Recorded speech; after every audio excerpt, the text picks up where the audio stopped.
나누도록 하겠습니다. 지도자가 되었을 때 지도자는 백성들은 때로 따지기도 하고 고함도 치고 뭐 이렇게 합니까? 이렇게 하지 말고 이렇게 하십시오 하고 말하고 이럴 수는 있어요. 그래도 지도자는 백성들의 얘기를 듣고 그들의 불만을 해소시켜주는 그런 것이 바로 지도자의 역할이라 이렇게 할 수가 있습니다. 그래서 교회도 목사나 장로가 교인들이 무슨 불만이 생겨서 고함치고 떠들고 해도 그걸 다 받아줄 수 있어야 돼요. 받아주고 후덕한 마음을 가져야 그 교회 교인들이 편하게 신앙생활을 할 수가 있어요. 때로 까다로운 분들이 있을 수는 있습니다. 그러나 그런 까다로운 분이 있다고, 뭔가 좀 잘못됐다고, 뭐가 좀 안 맞다고 함부로 말하고 함부로 당신 같은 사람 우리 교회 필요 없어 이렇게 해가지고는 절대 안 됩니다. 항상 지도 위치에 있는 분들은 장로님들 뿐만 아니라 권사님들까지도 좀 후덕해야 합니다.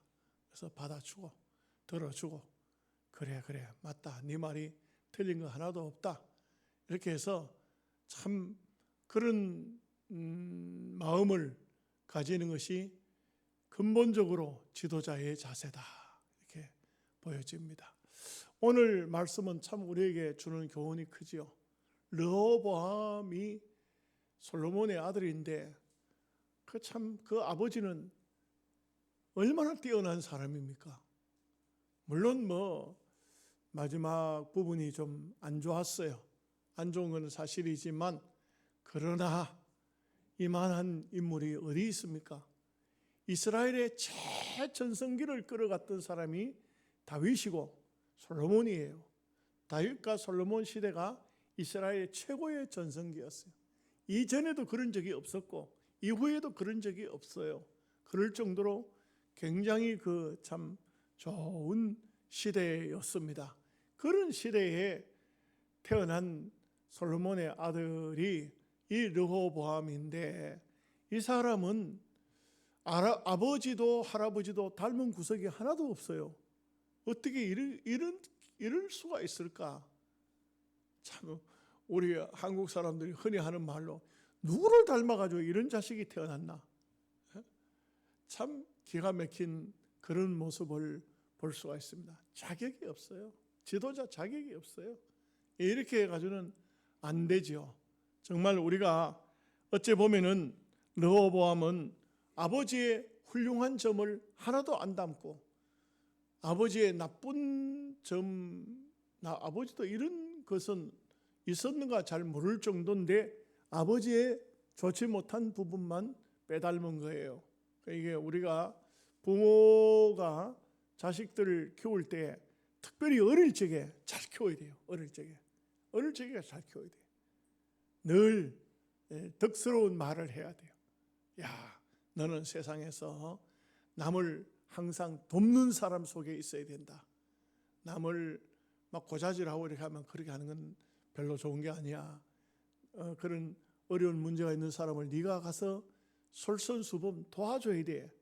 네가 이 세상에 태어나서 남을 돕는 일에 앞장서야 된다. 그리고 부모는요, 유대인들을 보면 탈무드에 보면 그렇게 하잖아요. 착한 일 할 때 아버지가 착한 일을 할 때는 반드시 아들을 데려가요. 아들을 데려가요. 그래서 아버지가 하는 것을, 착한 일을 하는 것을, 선한 일을 하는 것을 자식들이 보게 해요. 말이 필요가 없어요. 어떤 교훈이 필요가 없어요. 아버지가 하는 것을 아들이 다 봅니다. 아, 우리 아버지가 저렇게 어려운 사람, 가난한 사람 돕는구나. 참, 유튜브에 올라온 영상이던데 제가 유심히 한번 봤습니다. 이 유승민? 맞습니까? 축구 선수. 네? 맞아요? 손흥민. 이게 내가 말해도 유승민 가기 이상한 사람 됐구네. 손흥민. 그 내가 생각해도 좀 이상하다 싶었는데 손흥민 선수. 야, 나는 그 유튜브를 뭐 제작을 했는가요?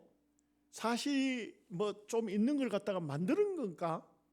보니까 어떤 게 있냐면 지나가는데 노숙자가 돈을 오늘날로 말하면 돈 한 푼 주세요. 미국식으로 말하면 1달러만 기부미 한 거예요. 그런데 손흥민이가 그 사람을 보고 이게 보니까 노숙자의 모습이 아닌 거예요. 그래서 당신 어떻게 된 거냐 하니까 나는 정상적인 직장을 가지고 있었는데 직장에서 이렇게 회사가 망하면서 퇴출당했다. 그래서 가정으로 돌아가지도 못하고 이렇게 삶을 살 수밖에 없고 매일같이 지나가는 행인들에게 1달러씩 돈을 얻어서 이것을 가지고 나는 먹고 산다. 그런데 일일이 다 그 사람이 그런 얘기를 듣고 누가 뭐 남의 얘기 잘 듣습니까? 그런데 손흥민은 그 사람의 얘기를 다 듣고 그리고는 당신 같은 사람은 분명히 이 노숙자 생활을 안 해도 될 듯한데 해서 그 사람을 위해서 손흥민이 앞장서서 노숙자 쉼터에 잘 안 가요 사람들이. 그런데 직접적으로 데리고 가고 그곳에 그 사람을 손흥민이가 데려오니까 유명한 축구 선수잖아요. 그 나라에서도. 그러니까 새로 보는 거예요. 새로 보고 그리고 또 그곳에 가서도 그곳에도요 텃세가 있어. 텃세가 먼저 들어온 사람이 뒤에 온 사람들 막 함부로 막 하고 이렇게 하니까 그런 걸 하지 못하도록 손흥민이가 다 이렇게 보살펴주고 그리고 이 사람을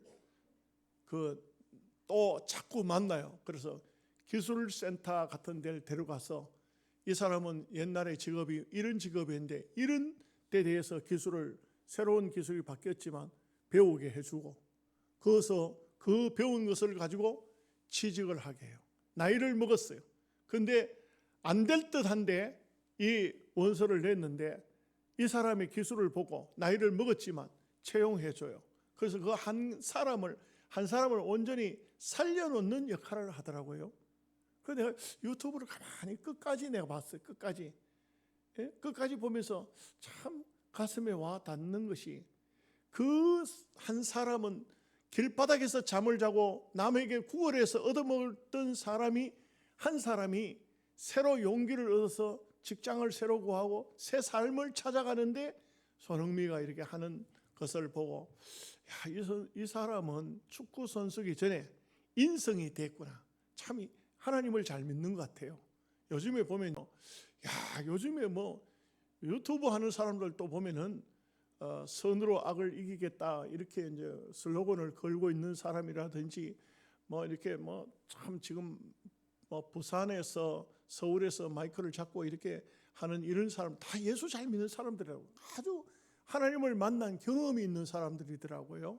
하나님을 만난 경험이 있는 이런 사람들은 다 뭐 보니까 자기 어떤 물질적인 손해를 감수하고라도 옳은 일에 좋은 일에는 자기 앞장서는 이런 사람들을 보지 않습니까?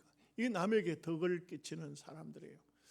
남에게 덕을 미치는 사람, 후덕한 사람, 이게 바로 하나님의 사람들이 그런 사람이 돼야 돼요. 이런 사람이 참 중요한데 르호보암은 전혀 그렇지를 못했어요. 자, 오늘 말씀을 한번 보시도록 하겠습니다. 1절 말씀 다 함께 같이 보겠습니다. 르호보암이 세겜으로 갔으니 이는 온 이스라엘이 그를 왕으로 삼고자 하여 세겜에 이르렀더라. 여러분, 왕의 대관식을 하면 어디서 해야 됩니까? 여러분, 우리 성경 배우잖아요. 어디서 해야 됩니까? 두 군데가 있어요. 예루살렘에 법궤가 들어오기 전에는 헤브론에서 했어요. 헤브론이란 곳이 있었는데 이게 아마 그 전통적으로 그 기름 부음 받는 주의 종들이 주로 보면 헤브론에서 했어요. 그리고 그 다음에 예루살렘에 법궤가 들어왔으니 성전이 완성되었으니 이 임금으로 이제 취임을 하게 되는 것은 반드시 성전에서 해야 돼요. 맞지 않습니까? 이스라엘 백성들이잖아요. 하나님의 사람들이잖아요. 여러분, 미국의 대통령이 취임할 때 가만히 보면요, 공화당에서 대통령 취임식을 할 때는 반드시 하나님의 주의 종들을 모시고 해요. 목사님들이 거기에 아주 옛날에는 빌리 그레함 같은 목사님, 세계적으로 유명한 이런 아주 저명한 세계적으로 인품이 뛰어난 이런 목사님들이 그 대통령 취임식에 와서 축사하고 설교하고, 그냥 이 대통령 취임식이 그냥 집회의 부흥회. 참 찬양과 기도와 주의 말씀과 권면과 이런 게 전부 다. 여러분 한번 지금도 유튜브에 있으니까 미국 대통령 취임식 한번 치면은 다 나오잖아요. 한번 보십시오. 가슴이 뭉클하고요, 눈물이 나요.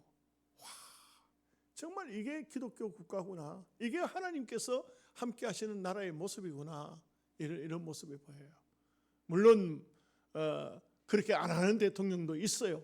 그렇게 안 하는 사람들은 희한한 짓을 하면서 대통령이 취임되고 나면 그 다음에 막 기독교 문화를 짓밟는 이런 사탄 같은 사람들도 있어요. 기독교만 크리스마스 때도 캐롤송 못하게 해요. 못하게 하고, 그 크리스마스 트리도 십자가 저 별 붙여놓고 이런 거 못하게 하고, 이런 대통령도 있었어요. 그러나 대체적으로 보면 하나님을 잘 믿는 대통령이 나오면 백성들이 얼마나 평안하고 좋은지 몰라요. 이게 첫 단초가 잘못된 게, 세겜이라는 곳은 절대 그곳에 가서 왕의 대관식을 해서는 안 돼요. 하나님 앞에서 해야 돼요. 예루살렘에서 해야 되고, 적어도 성전에서 해야 된다고. 주의 종들 앞에서 해야 된다고. 그런데 세겜으로 갔더라. 왕으로 삼고자, 왕이 되고자 세겜으로 갔더라. 세겜은 세상을 상징해요. 첫 단초가 잘못됐어요. 처음부터 잘못된 거예요. 이게 왜 이렇게 장소를 정했을까? 그게 참 희한하죠. 우리가 생각할 때는 왜 그런 마음을 가졌을까? 참 안타까운 거예요. 안타까운 겁니다. 2절 말씀 보겠습니다. 느바스의 아들 여로보암이 전에 솔로몬 왕의 낯을 피하여 애굽으로 도망하여 있었더니 이 일을 듣고 여로보암이 애굽에서부터 돌아오매, 열왕기상 11장에 보면은 이런 말씀이 나와요. 이 말씀이 나와요. 참 보면은 솔로몬이 타락된 길을 갈 때에 하나님께서 아히야를 불러요. 아히야에게 사명을 하나 줍니다. 아히야가 여로보암을 들판에서 만나요. 아무도 없는데 둘이서 만나요. 그런데 말을 안 해요. 아히야가 자기 옷을 벗어서 옷을 찢어요. 12토막을 내요. 그리고는 10조각을 여로보암에게 주어요. 하나님의 뜻이다. 이게 뭘 말하죠? 이스라엘의 12지파 옷이 12조각이 났다는 것은 12지파를 말하고, 그 중에서 10조각을 준다는 것은 당신한테 10지파를 주겠다, 이거예요. 하나님께서 다윗에게 약속한 바가 있어서 이 다윗의 후손이 왕이 되는 것을 완전히 소멸시키지는 않겠다, 하나님께서 그렇게 다윗 때문에 약속을 했어요.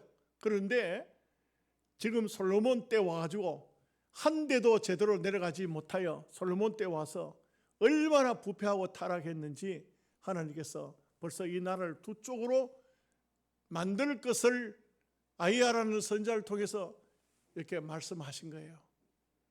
그런데 이걸 누가 봤을까? 누가 봤을까? 솔로몬에게 일러 바쳤어요. 솔로몬이 단번에 여로보암을 잡아라 하니까 여로보암이 얼마나 다급했던지 애굽으로 도망을 가버렸습니다. 여로보암은 상당히 능력 있는 군인이었어요. 군인. 상당히 힘이 있는 사람이었어요. 똑똑한 사람이. 그러니까 애굽으로 도망을 갔다 이거죠. 그런데 솔로몬이 죽었다 하니까 이 여로보암이 다시 올라왔다, 이 말씀이죠. 3절 말씀 보겠습니다. 무리가 사람을 보내어 그를 불렀더라. 여로보암과 온 이스라엘이 와서 르호보암에게 말하여 이르되, 그게 이제 사람들이 입에서 입으로 벌써 아마 전해졌을 거예요.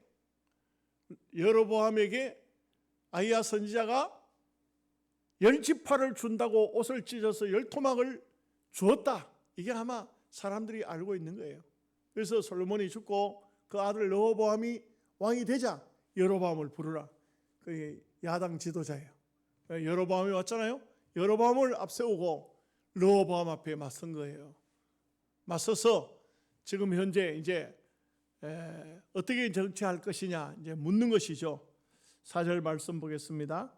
왕의 아버지께서 우리의 멍에를 무겁게 하였으나 왕은 이제 왕의 아버지께서 우리에게 시킨 고역과 매운 무거운 멍에를 가볍게 하소서. 그래 하시면 우리가 왕을 섬기겠나이다. 예, 아주 합당한 말이요. 솔로몬은요 그렇게 부귀와 건세를 누렸는데 백성들은 어땠습니까? 여기 이 말씀 보면은 굉장히 힘들었다 이거예요. 백성들은 굉장히 힘들었다 이게. 이걸 모르면 지도자의 자격이 없어요. 솔로몬도요 아무리 그렇게 훌륭한 왕이고 성전을 짓고 그래 뭐 온 세상을 조공을 받을 정도로 건세를 떨쳤지만 백성들은 힘들었다 이거예요. 백성들이 힘들었다 이게. 죄송한 얘기지만 또 이런 얘기를 해서 김정은은 누가 그런 말을 하더라고요. 보니까 김정은은 잘 처먹어서 돼지처럼 살이 졌지만 백성들은 다 굶어 죽고 있다 이게. 뭐 이것도 이런 소리 한다고 듣기 싫어하는 분이 있을런지 모르겠는데 백성들은 다 굶어 죽는데 자기만 잘 먹고 살이 쪄서 되겠냐 이게. 우리가 지도자적인 입장에 있을 때 정말 보면은 우리나라도 조선시대에 보면요 백성들이 굶고 어려울 때 왕들이 반찬을 3가지 이상은 올리지 마라 이런 임금들도 있었어요. 반찬 3가지 이상 올리지 마라. 백성들이 지금 굶어 죽는 사람이 허다한데 내가 임금이라고 해서 잘 먹고 잘 살아야 되겠느냐 이런 임금도 있었다고요. 그런 얘기가 들리면 백성들이 굶어 죽는 한에 있어도 그 임금을 섬깁니다. 지도자의 자세가 얼마나 중요한가 하는 것을 보여주는 것이죠. 솔로몬 때는 정말 겉으로 볼 때는 굉장했지만 백성들에게는 무거운 멍에가 주어져 있다 이거죠. 고역과 무거운 멍에. 이 얼마나 힘들었을까요? 얼마나 힘들었을까요? 솔로몬 한 사람은 대단했는데 백성들은 힘들었다. 그걸 좀 이제 가볍게 좀 해주면 좋겠습니다. 당연한 바람이죠. 백성들이 당연히 원할 수 있는 것입니다. 이게 잘못되지 않았죠. 이거는 우리가 상식적이 아니겠습니까? 이렇게 되면 안 되는 거 아닙니까? 그렇게 했을 때 르호보암의 대답이 5절에 나옵니다. 같이 봅니다. 르호보암이 그들에게 대답하여 3일 후에 다시 내게로 오라 하매 백성이 가니라. 이거는 참 잘한 것 같아요. 단번에 즉답을 했을 때는 어떤 문제가 생길 수 있는데 사실 이렇게 한 3일간 여유를 두고 자기 나름대로 우리 아버지가 뭘 그렇게 힘들게 했는지 왜 백성들에게 이렇게 고역을 시켰는지 좀 이런 것을 계산도 해보고 어떻게 하면 될지 의논을 한다는 것은 좋은 일이죠. 뭐 즉답을 하는 것보다는 즉답했다가 또 취소하고 새로 그래 안 되잖아요. 지도자가 이렇게 한다는 것은 참 좋은 일입니다만 그 다음에 이제 보십시다.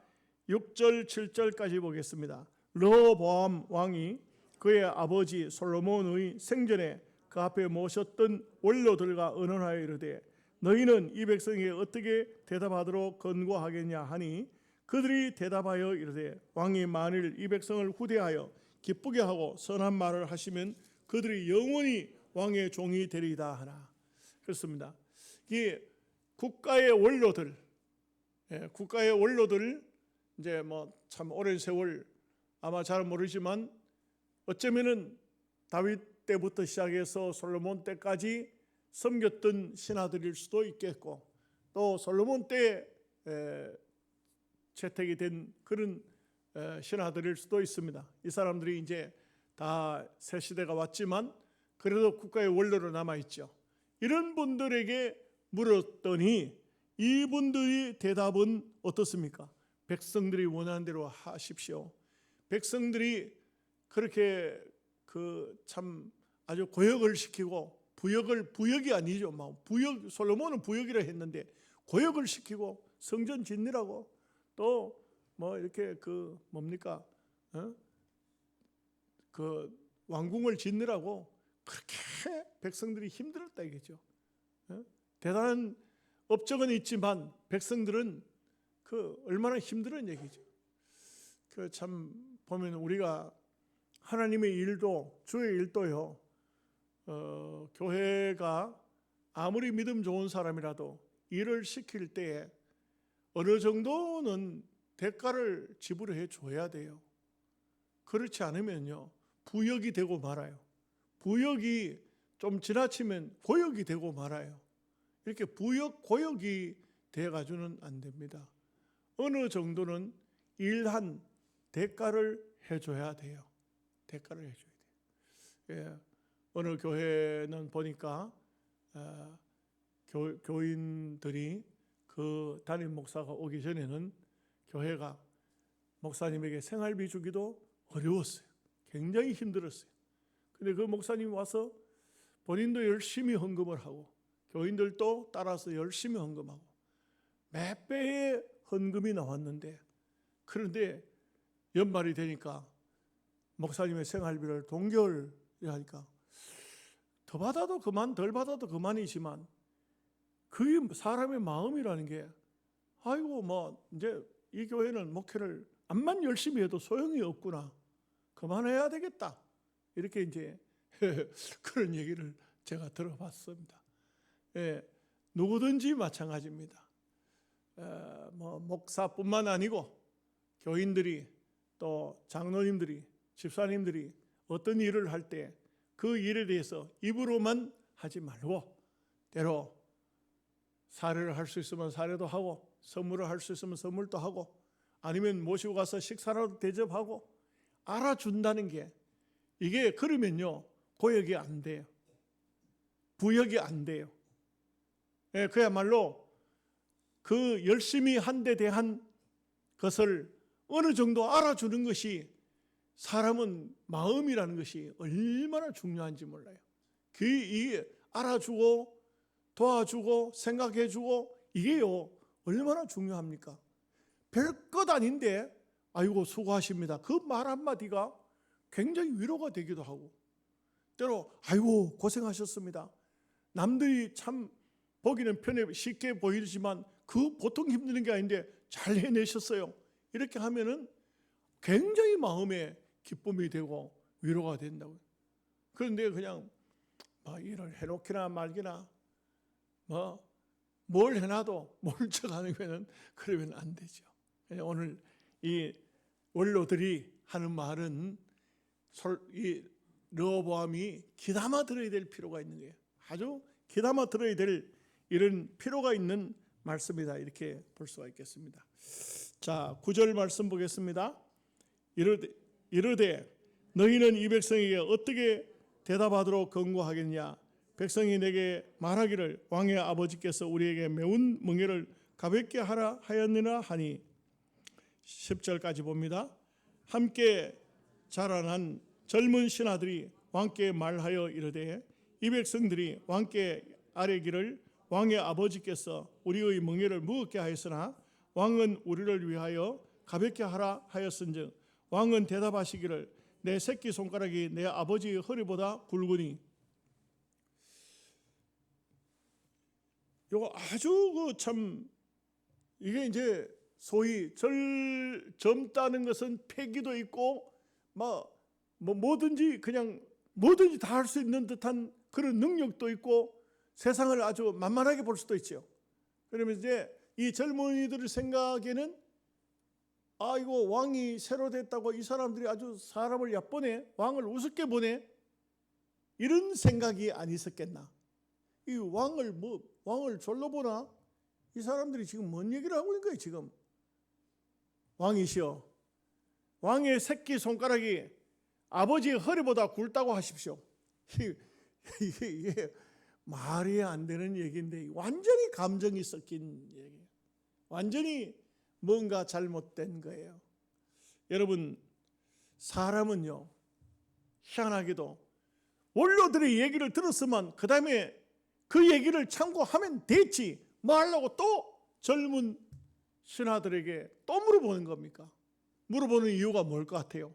젊은 나이 먹은 노인들의 이야기를 듣고 그냥 제껴놓고 또 젊은 사람들 찾아가지고 얘기를 들어보는 이유가 뭔 것 같아요? 여러분 생각에는 어떻습니까? 제가 답을 드릴까요? 어떤 목사님이 제게 물어요. 목사님, 다른 데 있던 교회 장로님 한 분이 우리 교회에 왔습니다.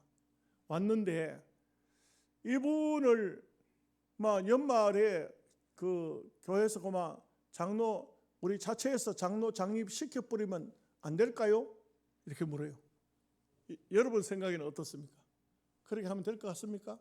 다른 데 장로 하던 분인데 왔으니까 그냥 장로 시키면 안 될까요?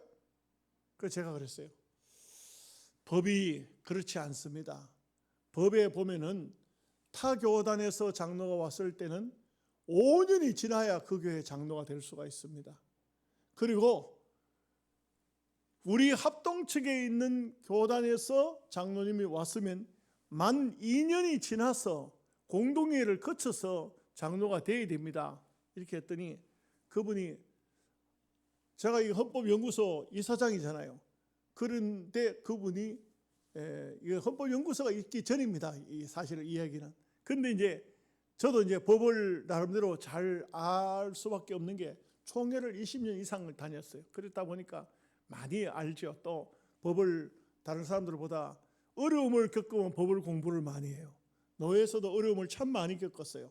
영양서북교회가 부흥이 되는 것은 이단성이 있다 이래가지고 초장부터 제가 서북교회 오자마자부터 노예에서 상당히 어려움을 많이 겪었어요. 그래서 헌법을 연구를 많이 했어요. 그렇게 얘기를 했더니 그분이 그렇습니까? 그렇게 하는 게 아니고 뭐라 하냐면 에이 안 그렇다 하던데, 안 그렇다 하던데. 또 다른 사람을 보고 물어봐요. 다른 사람 붙잡고 뭐라 하냐면 그 장로님이 한 분 왔는데 연말에 장로 장임 시키면 안 될까요? 하니까 그 사람이 대답이 뭐냐면 목사님 좋은 대로 해보십시오. 누가 뭐라 하려고 교회가 알아서 하는데. 그거 있겠네. 맞지요? 그렇지요? 교인들 중에 또 혹은 노예 안에서 누군가가 왜 불법을 행하느냐 하면 딱 걸리는 거예요. 그런데도 자기가 원하는 답을 찾고 있는 거예요. 답을 원하고 있는 사람을 찾고 있는 거예요. 최근에는 어떤 장로님이, 제가 잘 아는 장로님인데 그 장로님이 제게 전화가 왔어요. 와가지고 뭐라 하냐면 우리 교회 장로님인데 이분이 직장 때문에 멀리 떠나서 그만 우리 교회를 사임하고 장로 사임을 하고 나가서 그 교회에 가서 장로 장입을 했습니다. 그런데 직장이 또 묘하게도 또 다시 자기들이 살고 있는 그 직장으로 왔다 이거예요. 왔으니 이런 경우는 어떻습니까? 그래서 제가 그랬어요. 법이 2년이 지나야 됩니다. 아이고 우리 교회에서 안수 받은 장로님인데 그래도 법이 그렇습니다. 그랬더니 이분이 그걸 받아들이지 않고 또다시 헌법연구소에 질의를 했어요. 질의를 했는데 제가 조금 대답을 잘못한 것 같으네요. 이분이 장로로 있다가 무단으로 다른 데 가가지고 장로가 됐어요. 그러다가 다시 또 돌아온 거예요. 그래 이제 질문을 했어요. 질문했더니 헌법연구소 소장은 더 기가 막힌 대답을 했어요. 뭐라 하냐면 무단으로 떠났으면 면직하는 것이 옳고요. 면직하는 것이 옳고요. 돌아왔으면은 그 면직을 푸는 것은 평신도부터 시작해야 됩니다. 이렇게 답변이 나가니까 큰 짐을 더 아는 거예요. 큰 짐을. 그래서 볼 때 사람들이 왜 자꾸 정답을 놔두고 이 사람 저 사람에게 답을 묻느냐? 답을 묻는 이유는 자기가 원하는 답을 듣기 위해서요. 이 르호보암이 어른들의 얘기를 다 집어치우고 젊은 사람들의 얘기를 듣는 것은 자기가 원하는 답을 듣기 위해서 이렇게 한 것이라 이 말이에요. 11절 말씀 같이 보겠습니다. 내 아버지가 너희에게 무거운 멍에를 매게 하였으나 이제 나는 너희의 멍에를 더욱 무겁게 할지라. 내 아버지는 가죽 채찍으로 너희를 치셨으나 나는 정갈 채찍으로 하리라 하소서 하더라. 다분히 감정이 섞여 있어요. 다분히 이런 말들은 해서는 안 되는 말이에요. 설사 이 새로운 사람들이 와서 왕을 무시하는 말을 했다고 할지라도 이렇게 해서는 안 되죠. 이렇게 해서는 안 돼요.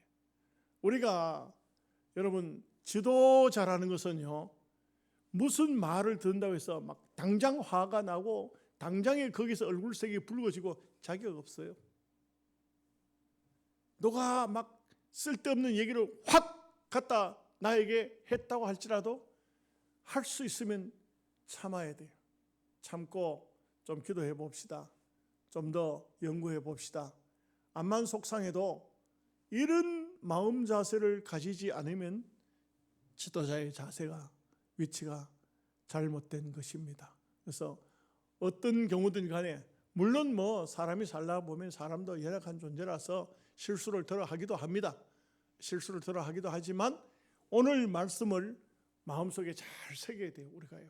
모두가 다 잘 새겨야 돼요.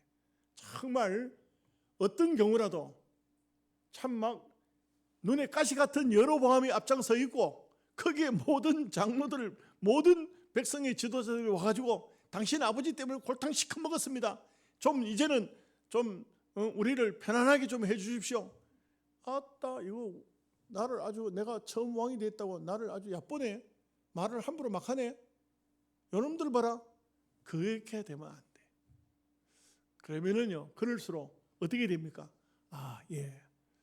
우리 아버지가 참 노역을 많이 시켜서 여러분들에게 참 많은 고생을 했는데 제가 잘 연구해서 여러분들이 편안하게 생활하도록 하겠습니다. 이게 정답이 아니겠어요? 이게 정답이겠죠. 자기의 건세를, 자기의 권위를 드러내가지고 대단한 내가 누군데 감히 내한테 어떻게 이런 얘기를 해? 저 아버지 때 저 아주 반역했던 저놈이 앞장섰네. 이래 되면은 안 되죠. 그러면 이제 이게 문제가 심각해져 버리잖아요. 자, 이제 12절에서 14절까지 보겠습니다. 3일 만에 여로보암과 모든 백성이 르호보암에게 왔으니 이는 왕이 명령하여 이르기를 3일 만에 내게로 다시 오라 하였습니다. 왕이 포악한 말로 대답할세 르호보암이 원로들의 가르침을 버리고 젊은 신하들의 가르침을 따라 그들에게 말하여 이르되 내 아버지는 너희의 멍에를 무겁게 하였으나 나는 더 무겁게 할지라. 내 아버지는 가죽 채찍으로 너희를 치셨으나 나는 정갈 채찍으로 치리라 하니라. 세상에 이런 포악한 이런 못된 임금이 어디 있습니까? 참 보면은 나라의 대통령도 마찬가지더라고요. 대통령이 딱 됐을 때 백성들을 어떻게 후덕하게 대하느냐, 아니면은 막 적폐청산 이래가지고 지난 정권 때 잘못됐던 사람들은 전부 잡아 넣어 막 이렇게 되면 나라 전체가 완전히 막 얼어붙는 거죠. 얼어붙어요. 우리가 그런 경험을 많이 했지 않습니까? 절대 대통령이든 왕이든 그렇게 하면 안 돼요. 언제든지 왕은, 지도자는, 나라의 우두머리 되는 사람들은 백성들을 편안하게 너희들의 어려운 문제가 무엇이냐? 내가 이 문제를 다 해결하리라. 왕이 되었으니 내가 너희들의 문제를 다 해결하리라. 이런 후덕한 마음을 가져야 됩니다. 15절 같이 보겠습니다. 왕이 이같이 백성의 말을 듣지 아니하였으니 이 일은 하나님께로 말미암아 난 것이라.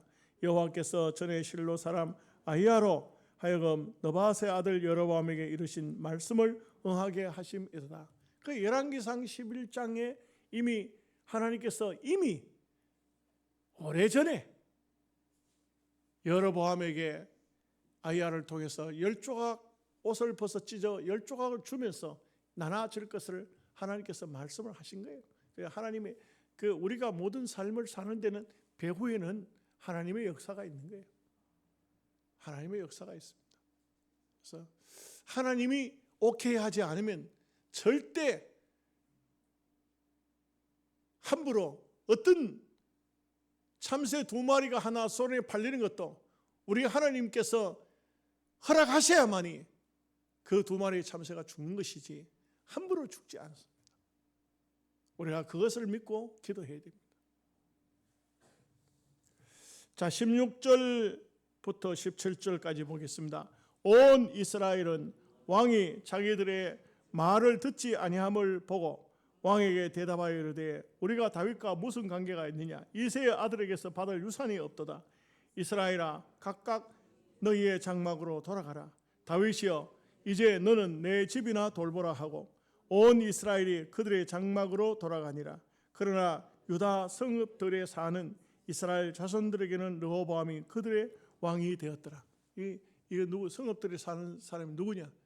유다 자손이에요. 유다 자손은 다윗 지파예요. 다윗 지파의 왕이 됐다. 나중에 보면 베냐민 지파도 10지파만 북쪽으로 줘버렸어요.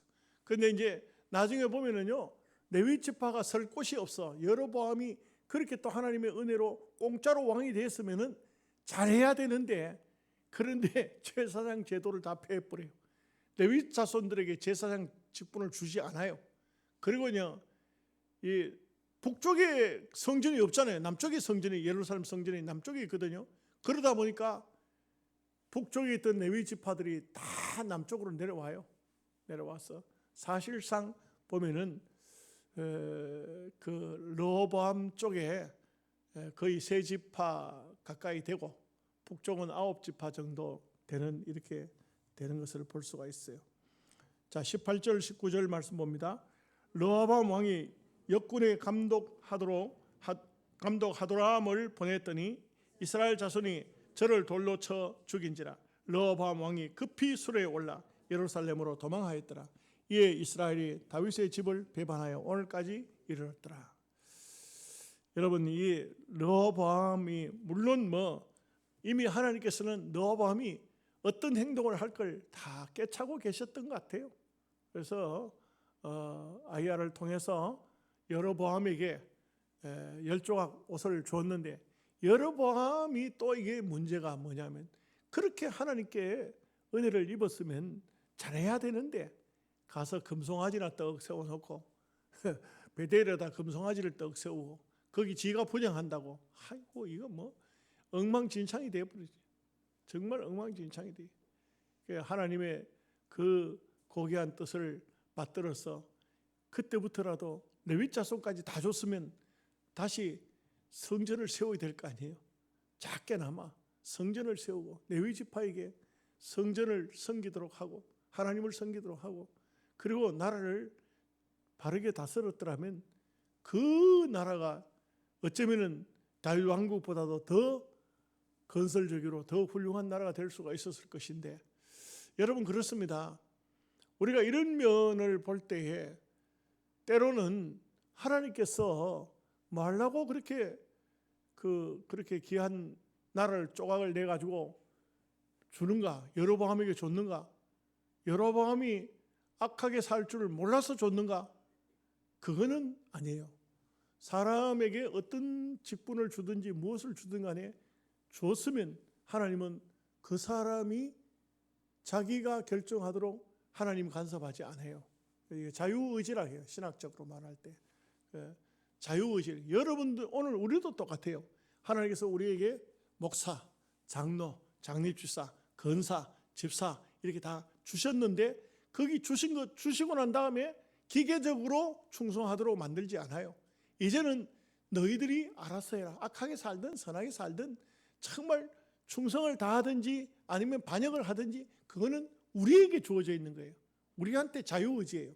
우리가 충성을 다해도 되고 아니면은 여로보암처럼 그렇게 하나님의 은총을 받았지만 엉뚱한 짓을 할 수도 있는 것이고, 우리가 그래서 우리가 하나님께 은혜를 입었을 때 하나님의 뜻을 순종한다는 것은 대단히 귀한 것이고, 정말 감사하게 내가 받은 것을 가지고 하나님 앞에 영광을 돌리고 충성을 다하는 것은 하나님의 은혜를 받은 사람답게 사는 것입니다.